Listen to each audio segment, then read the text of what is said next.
யாக்கோபும் லாபானும். ராகேல் யோசேப்பை பெற்றபின் யாக்கோபு லாபானை நோக்கி, நான் என் ஸ்தானத்திற்கும் என் தேசத்திற்கும் போக என்னை அனுப்பிவிடும். நான் உமக்கு ஊழியம் செய்து சம்பாதித்த என் மனைவிகளையும் என் பிள்ளைகளையும் எனக்கு தாரும். நான் போவேன். நான் உம்மிடத்தில் சேவித்த சேவகத்தை நீர் அறிந்திருக்கிறீர் என்றான். அப்பொழுது லாபான், உன் கண்களில் எனக்கு தயவு கிடைத்ததேயானால் நீ இரு. உன் நிமித்தம் கர்த்தர் என்னை ஆசீர்வதித்தார் என்று குறிப்பினால் அறிந்தேன்.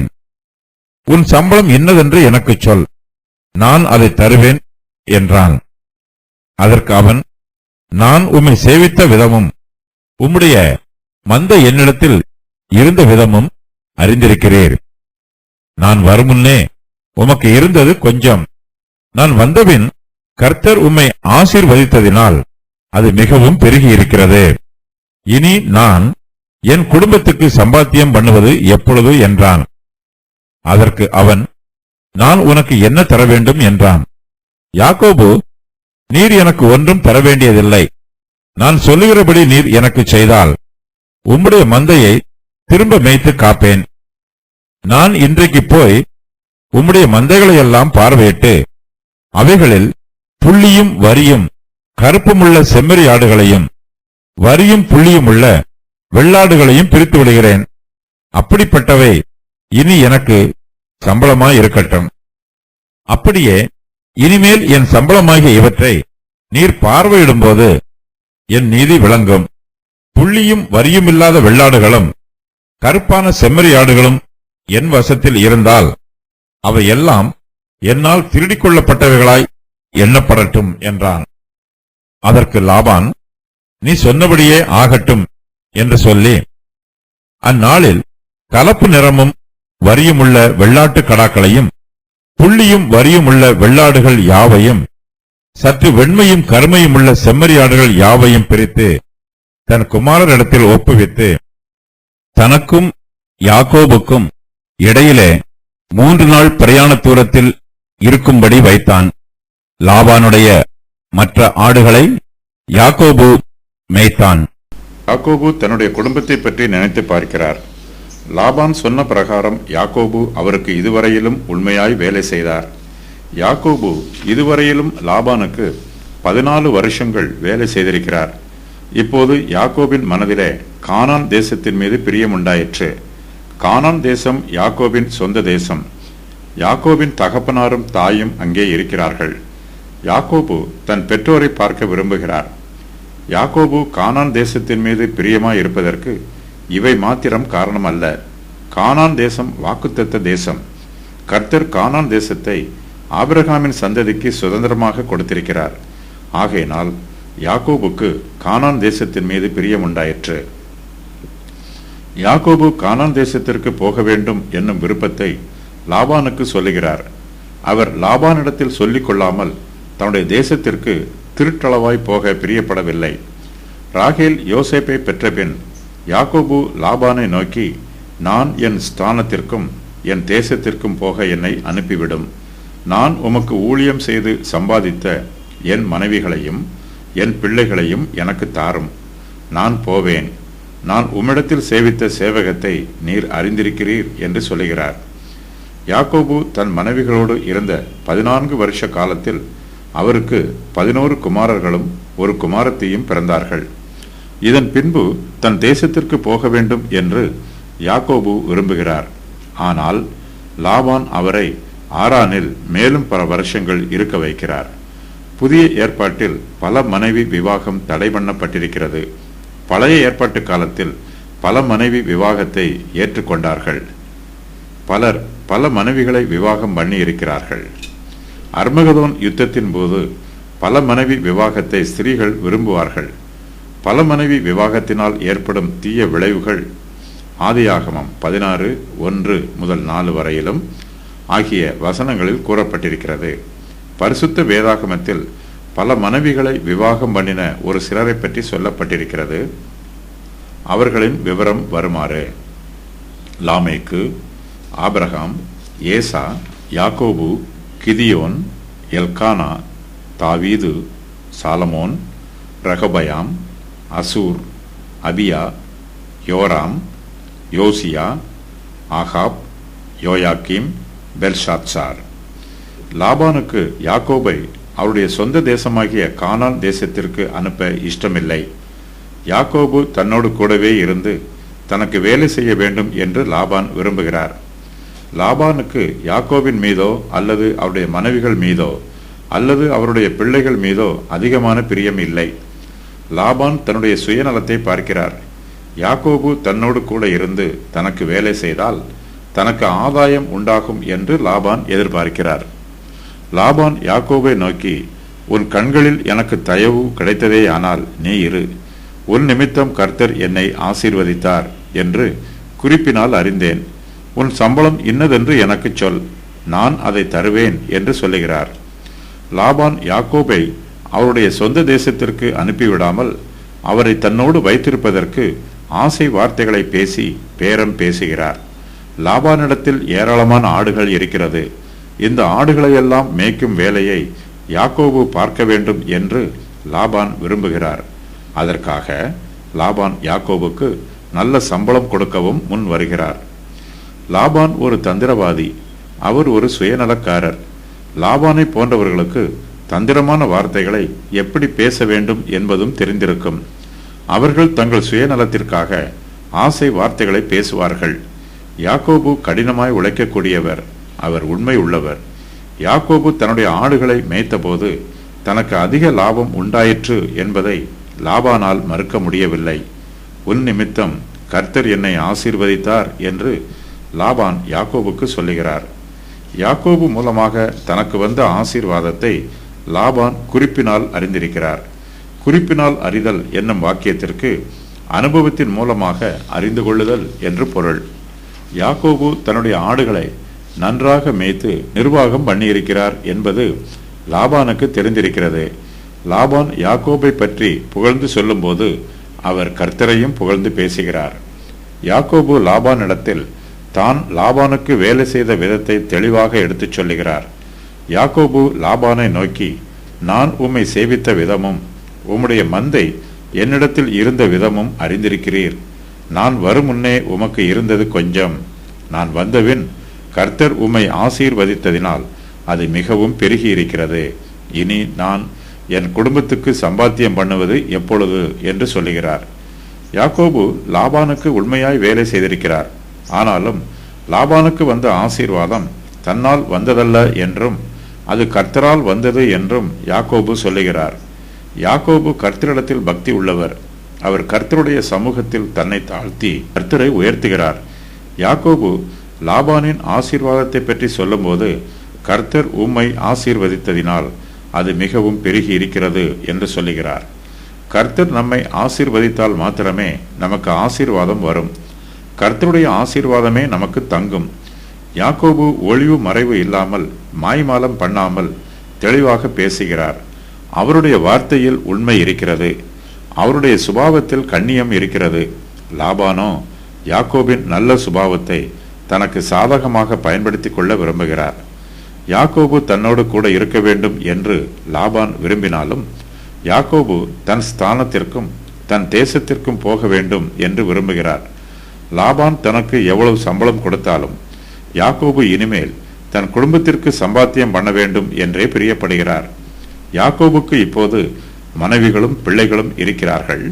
அவர்களுக்கு சம்பாத்தியம் பண்ண வேண்டும் என்பது யாக்கோபின் மன விருப்பமாய் இருக்கிறது. லாபானோ யாக்கோபுக்கு எவ்வளவு சம்பளம் வேண்டுமானாலும் கொடுக்க ஆயத்தமாய் இருக்கிறார். லாபான் ஏற்கனவே யாக்கோபிடம், உன் சம்பளம் இன்னதென்று எனக்கு சொல், நான் அதை தருவேன் என்று ஏற்கனவே சொன்னார். இப்போது மறுபடியுமாய் நான் உனக்கு என்ன தர வேண்டும் என்று லாபான் யாக்கோபினிடத்தில் கேட்கிறார். யாக்கோபு லாபானிடத்தில் பணத்தை சம்பளமாக பெற்றுக்கொள்ள விரும்பவில்லை.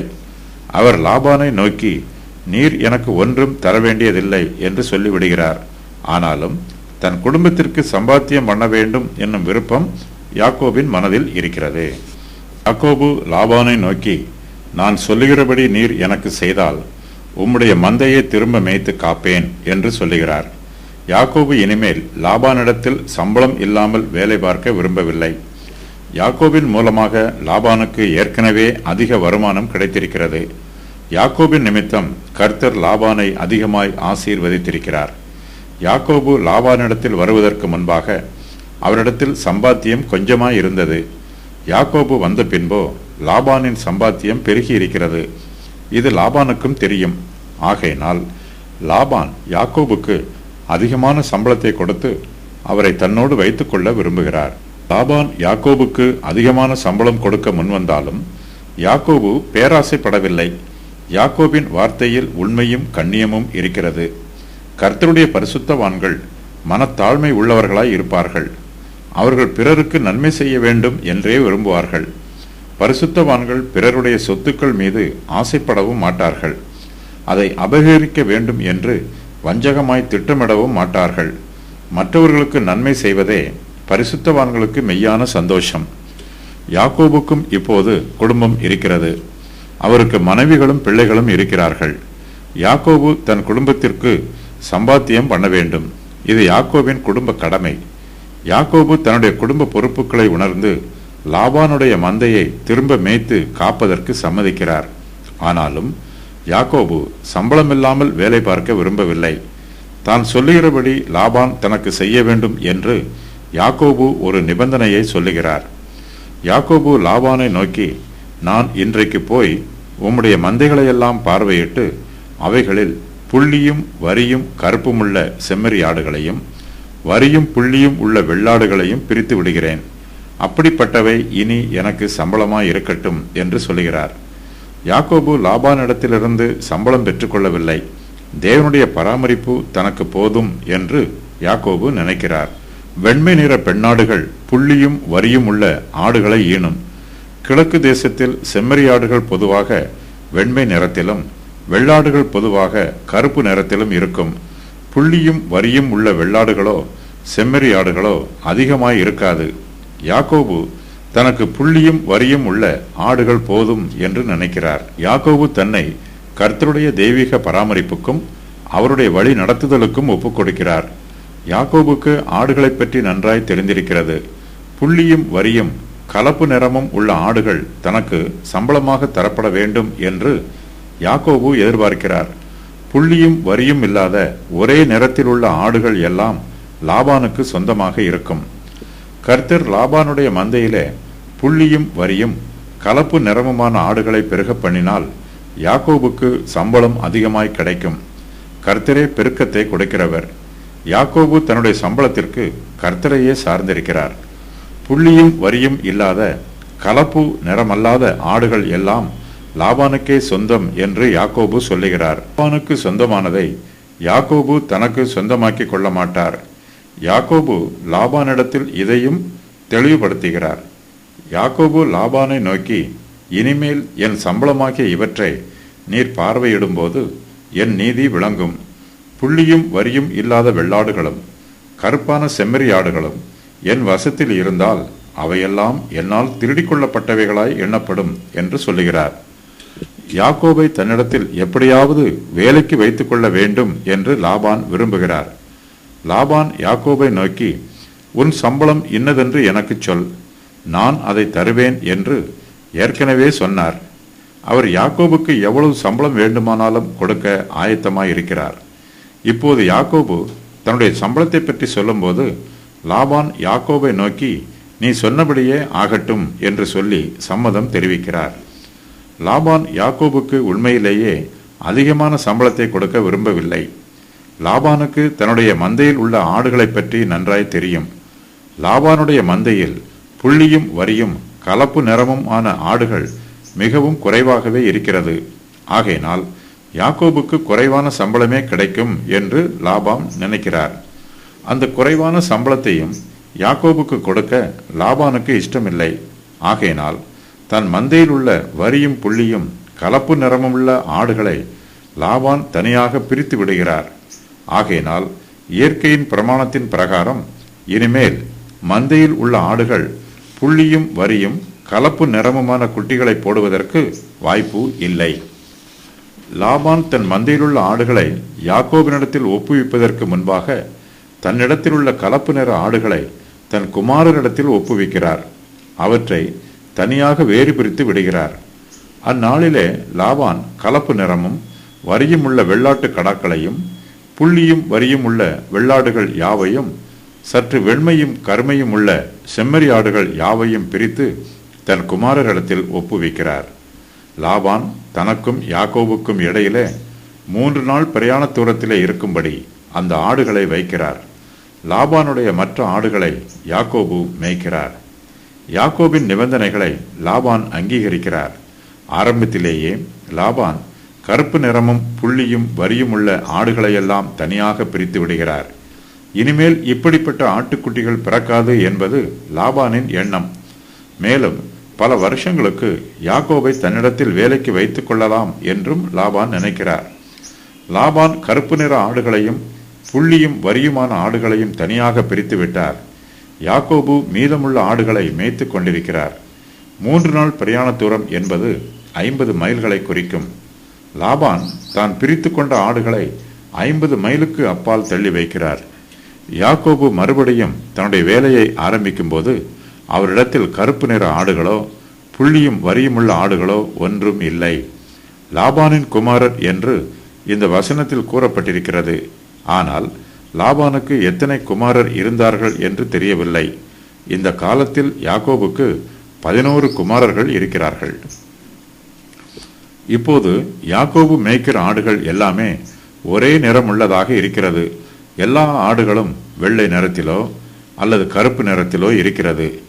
யாக்கோபு மேய்க்கிற ஆடுகளில் புள்ளியோ வரியோ கலப்பு நிறமோ இல்லை. இவை குட்டி போடும்போது தங்களுடைய நிறத்தைப் போலவே குட்டி போடும். ஒரே நிறமுள்ள ஆடுகள் கலப்பு நிற குட்டிகளை போடுவதற்கு வாய்ப்பில்லை. வரியும் புள்ளியும் உள்ள ஆட்டுக்குட்டிகளும் கலப்பு நிறமுள்ள ஆட்டுக்குட்டிகளும் யாக்கோபுக்கு சம்பளமாக கொடுக்கப்படும். லாபான் தன்னுடைய கலப்பு நிற ஆடுகளை வேறு பிரித்து தனியே வைத்து விட்டதினால் யாக்கோபின் மந்தையில் உள்ள ஆடுகள் எல்லாம் ஒரே நிறமுள்ளதாய் இருக்கிறது. ஒரே நிறமுள்ள குட்டிகள் எல்லாம் லாபானை சேரும். கலப்பு நிறமுள்ள குட்டிகள் மாத்திரமே யாக்கோபுக்கு சம்பளமாக கிடைக்கும். ஆகையினால் இயற்கையின் பிரகாரமாக யாக்கோபுக்கு அதிகமான சம்பளம் கிடைப்பதற்கு வாய்ப்பில்லை. ஒருவேளை அவருக்கு சம்பளமே கிடைக்காமல் போனாலும் போகலாம். மந்தையில் உள்ள ஆடுகள் கலப்பு நிறமுள்ள குட்டிகளை போடவில்லை என்றால் யாக்கோபு லாபானுக்கு சம்பளமில்லாமல் இலவசமாக வேலை பார்க்க வேண்டும்.